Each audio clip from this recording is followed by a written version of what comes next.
كي ندعو إلى الله لننشر الخير في الكون الذي حار ونرسل العطر من روض الهدى الزاهي ويشرق السلم السلام عليكم ورحمة الله وبركاته نحمده ونصلي على رسوله الكريم اما بعد. آج کا سبق سن لیجئے. سبق نمبر 412، سبق نمبر 412 اصلاحی سبق ہے اور گھر کے اندر خوشحالی لانے کا سبق ہے، دینداری لانے کا سبق ہے. سب سے پہلے تو الحمدللہ داڑھی کے متعلق جو بیان ہوا، ساری دنیا سے SMS اور ای میل آئے کہ کئی لوگوں نے داڑھی رکھوانا شروع کر دی. میں نے وعدہ کیا تھا ان کے لیے دعا کرنے کا. سب سے پہلے میری یہ دعا ہے کہ اللہ قیامت تک کے آنے والی ان کی نسلوں کو تو بے انتہا قبول فرما اور ان کو بھی قبول فرما، اور قیامت تک کے آنے والی نسلوں میں ان کے لیے ڈھیروں خوشیاں نصیب فرما، اور اللہ ان کی جوانوں کی جوانیوں کو پاکیزہ فرما. اور اللہ جب اس دنیا سے تیرے پاس آئے تو ان کے ہنسنے سے پہلے تو ہنس کر ملاقات کر رہا ہو، تو اس کی غیب سے صورت و شکلیں پیدا فرما. دنیا میں بھی ان کے لیے اور ہمارے لیے جنت کا فیصلہ فرما، اور مرنے کے بعد بھی اللہ جنتوں کا فیصلہ فرما. ہر قسم کی برائی سے، ہر قسم کی شرارت سے، ہر قسم کے حاسد کے حسد سے، ہر برائی اور مکروہ سے اے اللہ تو ان کی پوری حفاظت فرما، اور ان کی جو دلی تمنائیں ہوں اے اللہ اس کو عافیت کے ساتھ پورا فرما کر اس میں ان کے لیے خیر کی شکلیں اور صورتیں پیدا فرما. اور اللہ دنیا میں بھی خیر کا معاملہ فرما، مرنے کے بعد بھی خیر کا معاملہ فرما. یہ ان لوگوں کے لیے دعا ہے جنہوں نے داڑھی رکھنے کا ارادہ کیا، اور ان خواتین کے لیے دعا ہے جنہوں نے پردہ کرنے کا اور برقع پہننے کا ارادہ کیا. یہ دعائیں ان لوگوں کے لیے ہے.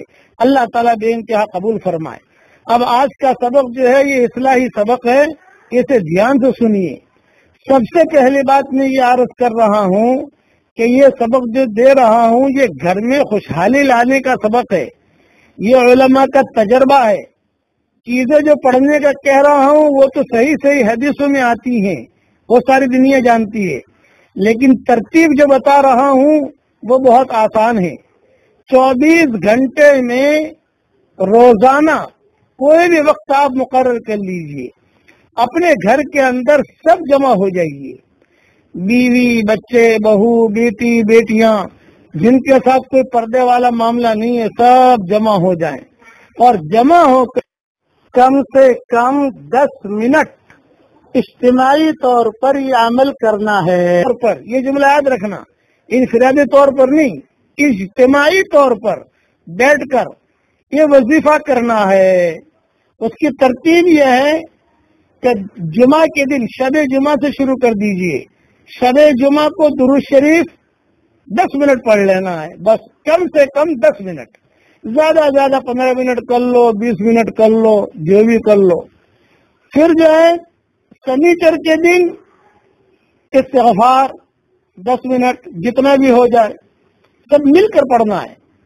اتوار کے دن حسبنا اللہ ونعم الوکیل، جتنا بھی ہو جائے 10 منٹ، کم سے کم اتنا تو ہونا چاہیے. پیر کے دن کلمہ طیبہ لا الہ الا اللہ محمد الرسول اللہ صلی اللہ علیہ وسلم. منگل کے دن لا حول ولا قوت الا باللہ. بدھ کے دن سبحان اللہ وبحمدہ سبحان اللہ العظیم. جمعرات کے دن سورہ اخلاص. کم سے کم 10 منٹ سب مل کر جو ہے، کھجور کی گٹھلیاں اگر ہوں تو بہت اچھا ہے، اس لیے کہ کھجور کی گٹھلیوں پر پڑھنا یہ اقرب الی سنہ ہے، سنت کے قریب ہے. اور صحابہ کے یہاں کھجور کی گٹھلیوں پر پڑھنے کا معمول تھا. تصویر اس زمانے میں نہیں تھی، بہت کم تھی، بعد میں تصویر وجود میں آئی. کھجور کی گٹھلیاں اگر مل جائے تو بہت اچھا ہے. 10 منٹ بیٹھ کر پڑھ لیا، سب نے، بہو نے بھی پڑھ لیا، ماں نے بھی پڑھ لیا، دادی نے بھی پڑھ لیا. اب جو ہے 2 منٹ کی اجتماعی دعا کرا دو.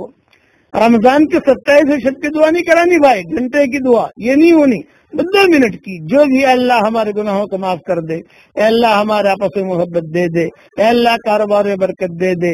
چھوٹے بچے سے کرا دو، کبھی ماں نے کرا دی کبھی باپ نے کرا دی، لیکن اجتماعی طور پر بیٹھ کر یہ کرو گے تو علماء نے لکھا ہے کہ اس کی وجہ سے گھر میں بہت بہت بہت برکت ہوگی انشاءاللہ. اور گھروں میں جو لڑائی جھگڑے ہوتے ہیں وہ جھگڑے بھی انشاءاللہ دور ہو جائیں گے. تو شب جمعہ سے شروع کرنا ہے. اب شب جمعہ میں جو ہے جمعرات کا دن گزر کے جو رات آتی ہے وہ اس کو شب جمعہ کہتے ہیں. شب جمعہ میں درود شریف پڑھو، شب جمعہ میں پڑھو. شب جمعہ میں نہیں پڑھ سکتے تو جمعہ کے دن پڑھو، کوئی حرج کی بات نہیں. سورج غروب ہونے تک جمعہ کا دن ختم ہو گیا. اب جو رات آئی وہ سنیچر کی رات آئی. اب سنیچر کی رات کو پڑھو یا دن کو پڑھو، 24 گھنٹے میں جو وقت آپ کو ملے اس وقت میں جمع ہو کر، صبح کا ہو شام کا ہو، لیکن جمع ہو کر، یہ علماء نے لکھا ہے.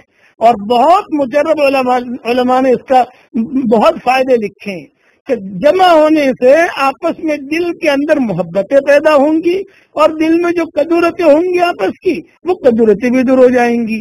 اور کچھ نہ کچھ روزانہ اللہ کا نام زبان پر آ جاوے گا. اور جتنی پڑھنے کی چیزیں دی ہیں یہ سب وہ چیزیں ہیں جو حضرت محمد صلی اللہ علیہ وسلم بار بار پڑھتے تھے اور بہت اہتمام سے پڑھتے تھے. بہت فضیلتیں اس کی ہیں، لیکن یہ ترتیب یہ حضور صلی اللہ علیہ وسلم کے زمانے میں نہیں تھی. یہ علماء کی بتائی ہوئی ترتیب ہے جس کی وجہ سے ہر گھر کے اندر انشاءاللہ سکون، چین، اطمینان رہے گا. اللہ تعالی ہم سب کو عمل کرنے کی توفیق عطا فرمائے. کم سے کم 10 منٹ تو ہونا ہی چاہیے، زیادہ سے زیادہ آپ کی جتنی طاقت ہو.